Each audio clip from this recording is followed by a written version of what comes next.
Sejam bem-vindos ao canal. Fiquem agora com o resumo de sexta-feira, 19 de abril da novela A Terra Prometida. Inscreva-se e deixe o seu like. Haniel lamenta ter que cuidar das ovelhas e se sujar. Tirda questiona quem cuidaria dos animais sem se sujar. Haniel sugere usar luvas para evitar sujar as mãos. Tirda duvida que alguém faça isso para cuidar do rebanho. Haniel insiste que sempre há uma primeira vez. Tirda fica preocupada com o marido, achando que ele está perdendo o juízo. Makir acredita que ele já ultrapassou o limite e propõe uma ideia radical. Mireu está triste por não poder ouvir as histórias de Ula.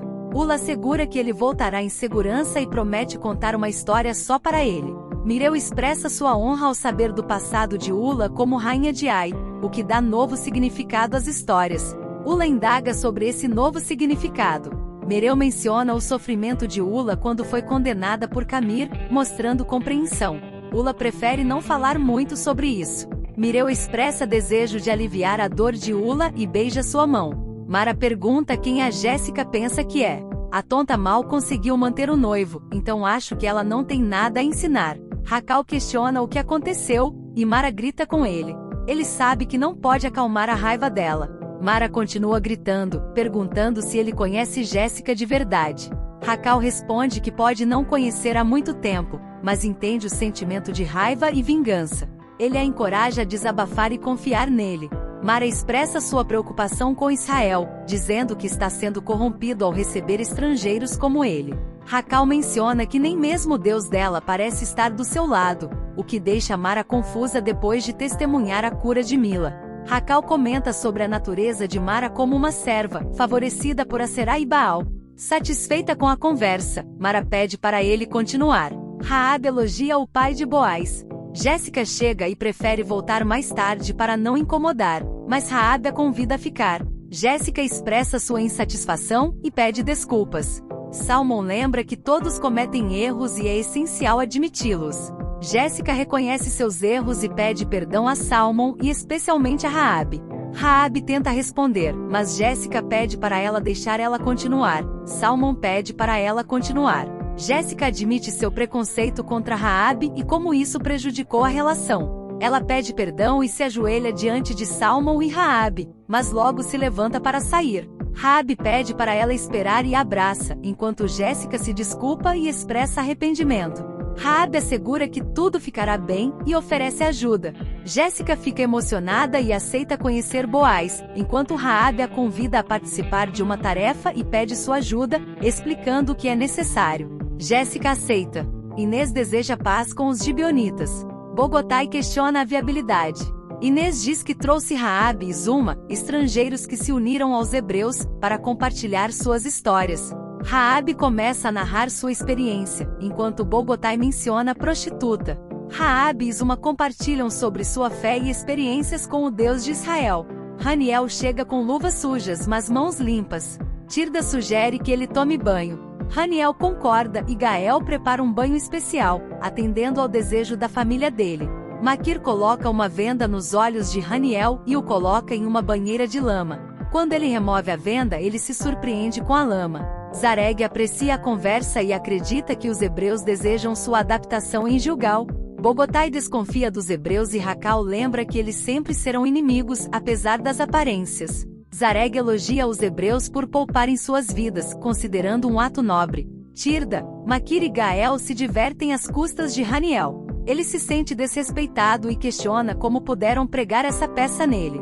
Tirda explica que foi para ajudá-lo e Makir lamenta vê-lo agir de maneira tola. Haniel diz que só ele acabou na lama. Samara enfatiza que não vão desistir de acabar com Zaqueu e Aruna só porque a mãe salvou a vida de Iana. Tobias concorda e sugere que agora é a vez dela ajudar na vingança contra Zaqueu. Samara critica Tobias por ter agido de maneira incompleta, não cumprindo seu papel totalmente. Leia questiona sobre a conversa, mas Samara e Tobias riem dela. Leia lamenta ter falhado na criação dos filhos e sente que está sendo castigada por Deus.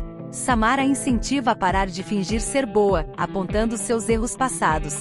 Tobias decide não se preocupar com a discussão e Samara questiona se Leia prefere que eles a chamem de doente e anormal, argumentando que estão lutando pela própria felicidade.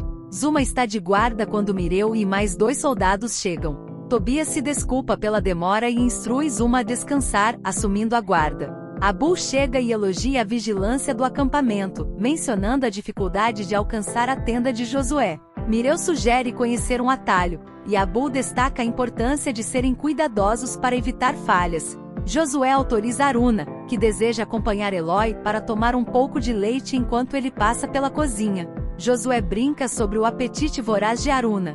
Aruna decide preparar um mingau para Josué e Eloi, enquanto Mireu observa. Um dos soldados cananeus derruba um vaso, alertando Tobias, que exige que a pessoa se revele. Mireu surpreende Tobias por trás, dando-lhe uma pancada na cabeça fazendo-o desmaiar. Mireu diz que conseguiu chegar à tenda de Josué e informa que seguiu sua esposa até a cozinha do acampamento, destacando a oportunidade para capturá-la. Enquanto Aruna serve o mingau nos potes, derrama um pouco e comenta sobre sua desastrada natureza. Samara chega e não gosta da presença de Aruna e Eloi, pois não é um bom dia para ela. Aruna diz que Samara pode fazer seu chá. Samara expressa alívio com a partida deles, preferindo ficar em paz sem a barata descascada. Os soldados colocam um capuz em Samara, que começa a gritar. Abu informa que já tem a esposa de Josué e ordena que partam. Abu adverte Samara para cooperar, pois será a primeira a sofrer se algo der errado, e a levam embora. No dia seguinte, Leia chama Samara para o café. Ao ir até o quarto dela, percebe que está vazio. Preocupada, informa Kemuel que Samara não passou a noite em casa, aparentemente desapareceu. Kemuel pergunta quando foi a última vez que ela foi vista, e Leia relata que foi na noite anterior, quando saiu para fazer um chá e não retornou. Kemuel pergunta por Tobias, mas Leia explica que ele estava de vigia e já deveria ter retornado. Zaqueu encontra alguém desmaiado enquanto caminha, percebendo ser Tobias, e pede ajuda. Lina expressa dificuldade em aceitar a situação, enquanto Ula, a rainha de Ai, varre o salão ao lado. Ula brinca, afirmando que a vassoura é seu cetro. Mireu chega e abraça Lina, revelando não estar se sentindo bem devido ao ato covarde de sequestrar uma mulher indefesa para barganhar na guerra. Ula defende que ele não poderia desobedecer ao rei, sugerindo que a morte seria a alternativa. Mireu menciona a irmã dele. Ula pergunta sobre a esposa de Josué, e Mireu explica que o general Abur pediu para apresentá-la ao rei sozinho, enquanto Lina comenta sobre o mérito da missão. Mireu diz que esse tipo de reconhecimento não lhe interessa. Maia pergunta sobre a gravidade da situação, e Darda explica que a pancada na cabeça de Tobias foi forte, deixando-o desacordado por um longo período. Shaya expressa a esperança de que ele acorde em breve. Quando Tobias acorda, finge não saber onde está, elogiando Shaya, mas Zaqueu o adverte a mostrar respeito. Tobias questiona o local e as pessoas presentes, deixando todos intrigados. Adonisedeque espera que o general traga boas notícias. Abu afirma que a missão foi realizada com perfeição. Úrsula pergunta pelo paradeiro da esposa de Josué. Abu anuncia a apresentação de sua presa. Adonisedeque ordena que os soldados a solte. Ao colocá-la no chão, Samara fica desnorteada com um saco na cabeça. Adonisedeque ordena que remova o saco. Samara questiona quem são eles e o que estão fazendo, ameaçando que pagarão por isso, enquanto todos riem dela. Tobias, confuso, pergunta por que estão todos olhando para ele e quem são eles.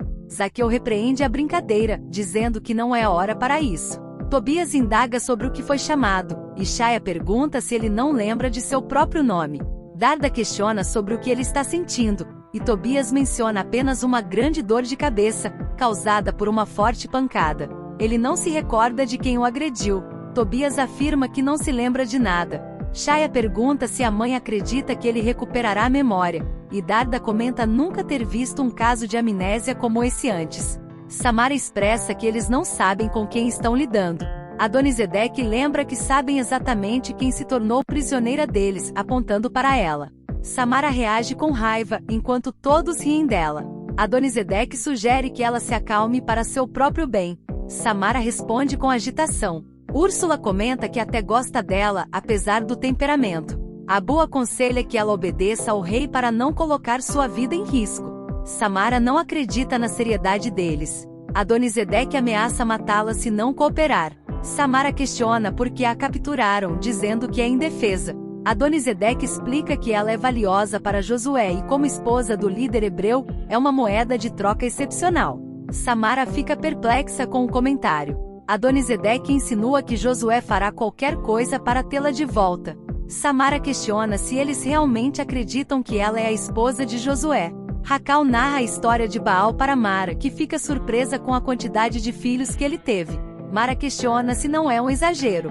Racal discorda. Mara quer saber mais sobre Baal e os deuses de Racal, que explica em detalhes, incluindo os rituais necessários e os benefícios obtidos. Ayude interrompe, perguntando se Racal não deveria estar rachando lenha. Samara indaga se eles não ouviram o que ela disse sobre ser a esposa de Josué. Eles começam a rir dela. Adonisedeque questiona se ela realmente acredita que pode enganá-lo. Abu sugere que ela esteja tentando proteger Josué. Samara repete que não é a esposa de Josué, lamentando que ele tenha escolhido outra mulher, uma agregada da família. Adonisedeque questiona por que Aruna insiste nisso.